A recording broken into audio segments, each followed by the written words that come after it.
Rheneas and the Dinosaur. Rheneas and Skarloey are the best of friends. They love working together. And they enjoy shunting freight cars. They biff them. And they bash them all day long. That summer, some men from the Sodor Museum had found some very old bones. When they put the bones together, they made the skeleton of a dinosaur. That morning, a photographer arrived on the island to photograph the dinosaur. Thomas was to take him to the transfer yards. At the transfer yards, Mr. Percival was talking to his engines. The dinosaur will soon be ready to go to the Sodor Museum, Mr. Percival said. I will need 2 very careful engines to collect it. Rheneas and Skarloey were very excited. We can be really careful, puffed Rheneas. Watch.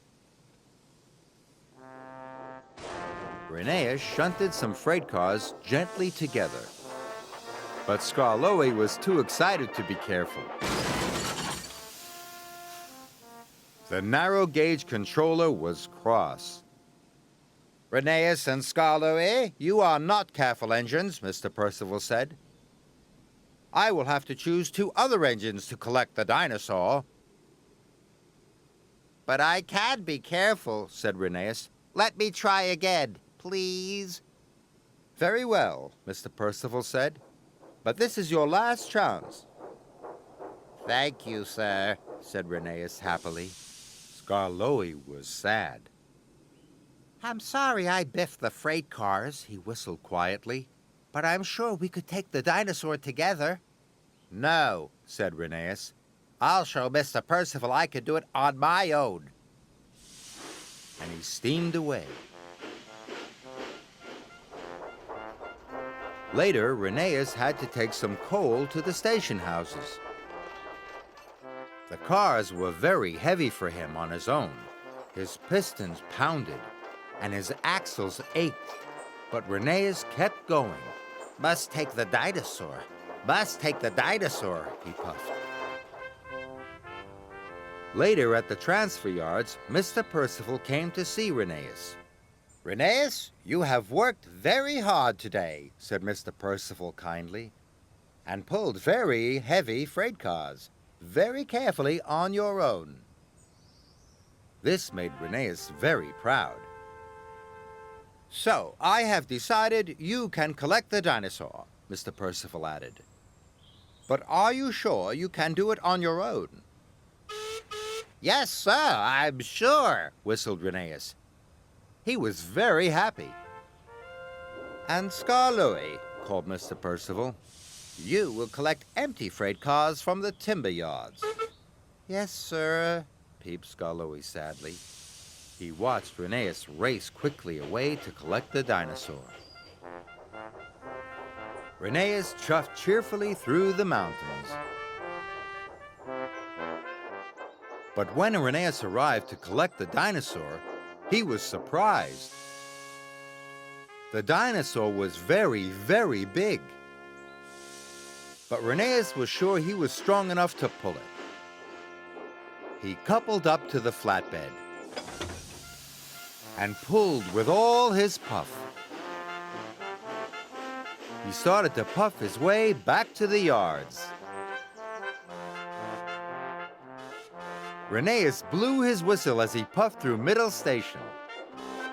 Everyone thought the dinosaur skeleton was wonderful. And they all gave Rheneas a big cheer. Rheneas was very proud. Rheneas was puffing slowly up a hill. But the flatbed was too heavy. His puff was going, and his pistons could hardly pump. Rheneas puffed slower and slower. Then he rolled back down the hill. He could go no further. Oh, no, he moaned. I'll never get the dinosaur to the transfer yards now. Rheneas felt terrible. Then he remembered his friend. I wish Skarloey was here to help me, he sighed. Skarloey was still on his way to collect freight cars from the timber yards. As he came around the bend in the line, he was very surprised to see a dinosaur blocking the track. Out of my way! Skarloey tooted loudly. Rheneas heard Skarloey. Skarloey, he cried, I need your help. The dinosaur is too heavy for me. I can't pull it on my own. Skarloey was still upset with Rheneas. He didn't want to help. I was silly to think I could pull this on my own, puffed Rheneas sadly. It needs 2 engines, and I need you. From now on, I'll always want us to work together. That made Skarloey feel much better, and he buffered up to the flatbed to help his friend. Together, they pushed the dinosaur safely up the hill and all the way back to the yards. Rheneas and Skarloey puffed happily into the transfer yards, just as Thomas arrived with the photographer. Rheneas and Skarloey had their picture taken with the dinosaur. They were delighted. They were both pleased to be friends again, and they both agreed that working with your friend is the best job of all.